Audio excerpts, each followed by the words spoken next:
बहु प्रतीक्षार अंत घटी। राज्यर विभिन्न अंचल परी सुंदरगढ़ जिला तथा कोईडा ब्लॉक में लक्ष्मी योजना बस चलाचल शुभारंभ होती। योजना माध्यम प्रत्येक पंचायत ब्लॉक सदर और ब्लॉक रु जिला सदर को जीवा आसवा सुविधा हेब। यही योजन समस्त वर्गर लोक उपकृत हेबे।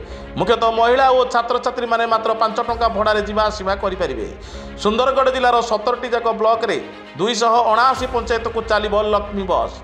प्रथम पर्यायर सुंदरगढ़ जिला को 31टी बस आसीथिबा बेले कोईडा ब्लॉक को 2टी बस मिली। यही मास शेष सुधा द्वितीय पर्यायर आउ 65टी बस जिला को आसी समस्त ब्लॉक को जोगाई दिया सूचना रही। कोईडा ब्लॉकर अधिकांश पंचायत दुर्गम अंचल अवस्थित। यही अंचल ब्लॉक ऑफिस आसवाई बहु असुविधार सम्मुखीन होते अंचलवासी। बहु समय ब्लॉक हो जिला सदर महकुमार काम सारी घर को फेरवा बहु कष्टकर हो पड़ुला। बसर सुविधा नथिबारु टिपर मालबाही ट्रक जोगे जीवा आसवा समय दुर्घटनार सम्मुखीन हो बहु निरीह लोकंर जीवन चली जाउथिला। माननीय मुख्यमंत्री लक्ष्मी योजना माध्यम प्रत्येक पंचायत को बस चलाचल अंचलवासी मध्य एक खुशी लहरी सुओ छुटी।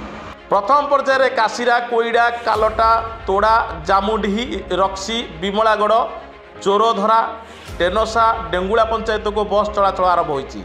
लक्ष्मी बस शुभारंभ समय कोईडा बीडीओ श्रीमती रश्मिरेखा पात्र, जिला परिषद सभ्य अशोक नायक, कोईडा सरपंच हृषिकेश देउरी, बीजेडी जिला युव सभापति अविनाश सुमन बागे, पूर्वतन समिति सभ्य जोहान डुंग और पपु सिंह, ट्यूटिन दास प्रमुख उपस्थित थे। सुंदरगढ़ जिलूर मुख्य प्रतिनिधि जितेन बारिकों रिपोर्ट, साई सत्य न्यूज।